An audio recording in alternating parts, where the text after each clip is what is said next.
Hello, David. Paul here. I have a bit of difficulty filming sometimes because it's so bright here, and yet when I look at the films afterwards, man, it looks like some kind of 1940s Technicolor thing. The illumination sure is good, and it looks like that in reality. It is bright and green and all that stuff. It is beautiful. Okay, so what's going on? The situation at the moment is the Mangagawa, more than one, have gone for lunch. A well-earned lunch as far as I'm concerned. So, where do we go now? Well, looking up there, I can see that I've got 4 boards clearly cut out of that as instructed. They've done it 3 inches, and they've done a really good job. I'm really happy with that. And they don't look, sometimes chainsaw work looks really squirrely and horrible, and they've done or rather he has done a really good job of that. There are slices of weiny edge slices there, which I can use for like shelving in the house, kind of like rustic looking shelving, artistic a bit.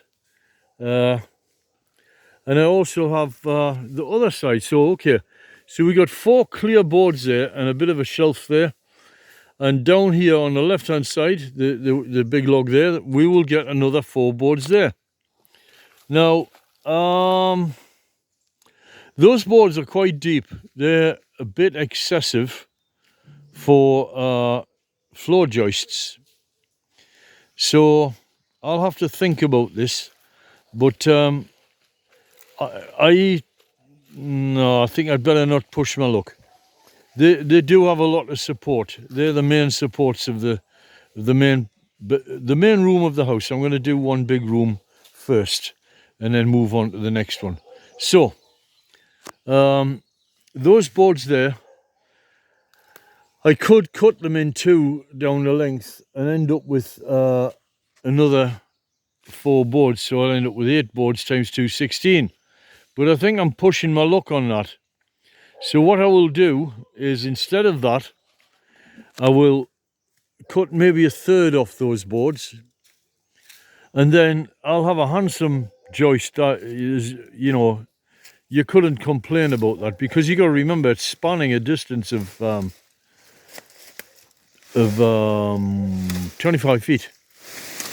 But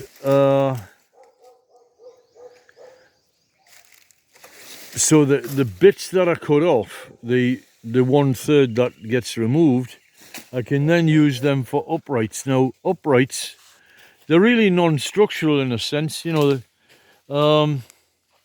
upright parts, well, it's rather like a yurt. A yurt is really a low density looking object. It's very lightweight kind of thing, and I could have walls constructed rather like you construct a yurt, and therefore I don't need to worry at all about strength. It just has to stand up, and then above it you have to have the ceiling. But of course what bears down on the ceiling is nothing, because it's just a tin roof.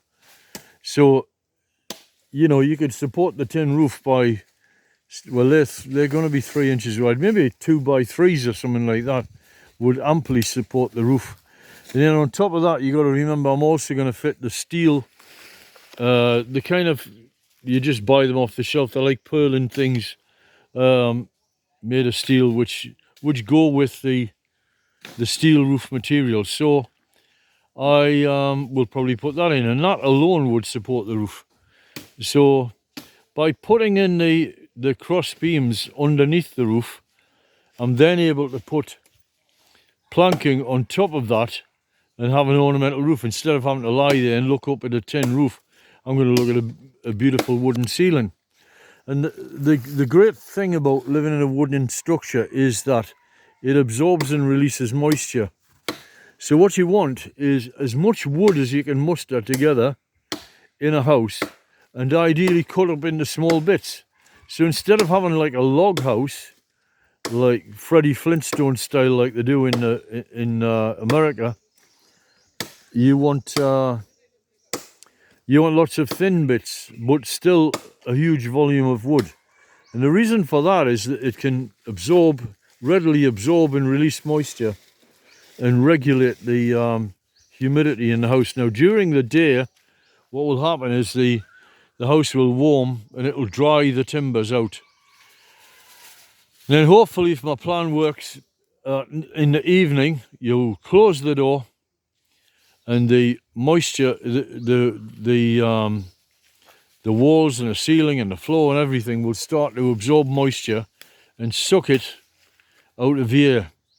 So how much are we talking here? Well, I did some calculations a couple of years ago when I was back last year. Basically, you need to remove about 15 grams, which is about, what would that be? That would be about the size of an egg if that was full of water, per cubic meter of air. So that's not a big deal. It's not a big deal. It's only a tiny percentage of the huge amount of wood that's there. So you can utilize that as a sort of natural air conditioning device. Now, as I've previously said, the temperature here is only about 32 maximum ever, and 32 maximum would be during the middle of the day. So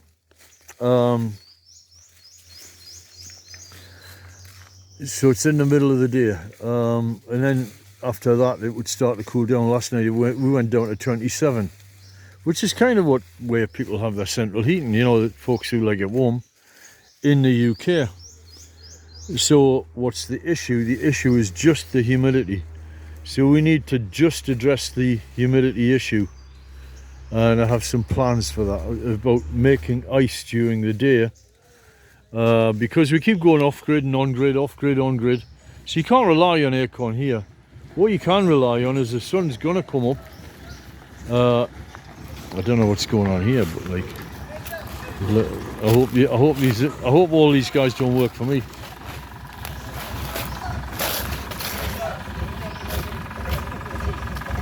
There you go. I think they do. I have a sneaking feeling I'm employing all these guys. Never mind.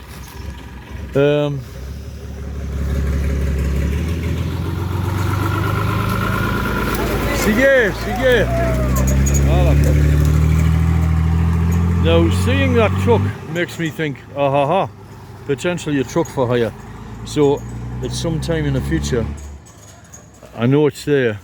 I'll be onto those guys if I need to move something like a house, an entire house, down to like this house or another house, all the way down to Samal. So, where was I? Maybe I'll build a different kind of house on Samal that's made of small bits of wood. You can actually make dome houses with connections, and then that takes a lot less wood. So, where was I? I was a bit scared there. I thought I was employing all of them. You have to be aware of the workforce expanding. Okay, next. You've got all this basura, this rubbish here, which is being produced from the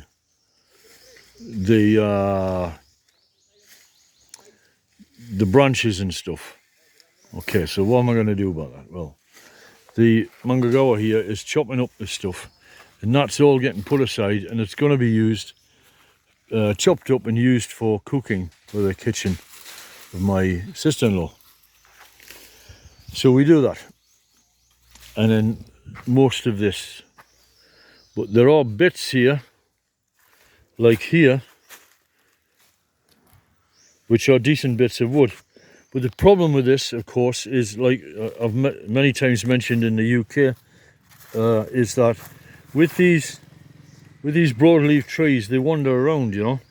So that there doesn't have a straight line from there to there. It's not like the kind of pine trees and stuff that people build log cabins out of. So what do you do about that? Well, you look at the log and you say, you look at the straight bits. I have a straight run from there. I can take a piece of wood out of that and just chop that. I could go from there to there. And I can go from there to there. And then I can go from there to there. So I'll get short bits of wood, which may be of some use. Because when they're machined through, you will end up with exposing the figure of the wood, the internal pattern and everything, and that could look potentially very beautiful. So not rubbish. That's not basura. This piece here is rubbish. It's no good because it's too curvy. What we got here? Well, I got a straight run on that one there of something like 4 feet. So what's good about 4 feet? Well, it's and there's 4 feet and 3 feet. And what's good about that is that sort of length, we're talking lengths of bed supports and stuff like that. So that could be useful. Now the real big tamale is this lot. Lots and lots of really good wood here, but all the wrong curvatures. They're all over the place, these things. So what do you do with that? Well, do you still regard that as rubbish? Not really. A friend of mine, Pete, I gave him some really complicated question. He just, years ago, I thought it was very funny. He just replied his really deep question about something I can't remember. And he just said, "Not really," with a really pronounced R on it. Just such a funny guy, Pete. So, not really. So what can you do with this? Well, I've got a straight run on this piece for 2 feet. I could squeeze 2 to 3 feet out of that as a central plank. It's got like a latex material inside this, which is really, really sticky. The ants are sticking to it. Good, damn you all, you know. Dying in agony. So get a couple of bits out of that, but the real goodies are things like this. Let me get to it. That there is quite a wide piece of wood. So what I'm going to get him to do with that is I'm going to get him to chop it up into like bacon sliced blanks, and I'll get him to do maybe 4 inches. That gives me a lot of play thickness to play with whilst machining it down. And I will machine it down to the thickness, the appropriate thickness. I got ants all over me, you know, that in my ears and all sorts of places. So 4-inch blanks, and I will put them out in the garden to dry under the sun, which is the wrong way to do it, but it's a new technique I've got. What will happen is it sits in the sun and it'll dry, and I'll get cracks all over the place, but I'll fill the cracks with epoxy resin mixed with a dye, a stain of some sort. Wow, man, I don't know how they're getting on my face. I think it's because I touched the branch. So that will fill the cracks and it'll give it a kind of an interesting figure, like I mentioned about what I was doing in the UK, or intending to do there with things. So I'll make a load of blanks and I'll be able to do some turnery with that and turnery with this. So I've got enough turnery wood here to last me a lifetime. There is a couple of, certainly 1 if not 2 bedposts. Yeah, that there big log is damn well useless, completely useless.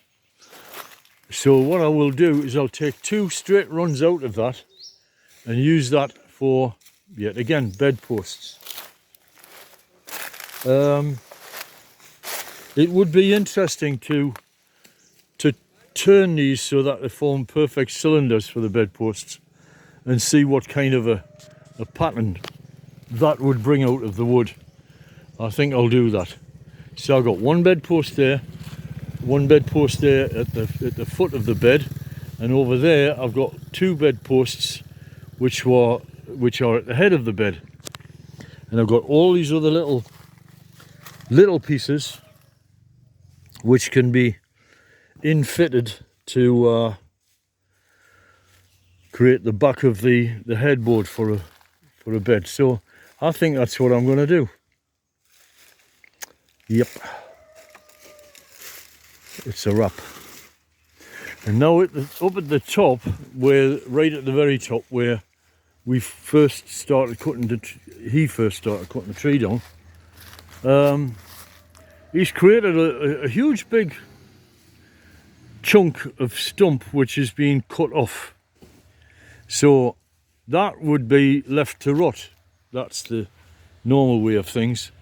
But for me, I'm not going to do that. I'm going to get him to slice them through. Wow, man, these ants. Slice them through, and that'll produce things that I can, I don't know what yet, make some very large bowls possibly, turn them, and they can be huge table bowls, because there's going to be a huge amount of waste off them. So although they're the thickness of a tree, by the time I've turned them off, cut away the edges and made it circular, I'll end up with a large-ish bowl, and I'll use them for the table or give them away as presents. And that's it so far. So far so good. So far so good. And that's it. So, makita tayo sa kana. Makita tayo mamaya, later on today. Atilago. See you later. Jesus be with you.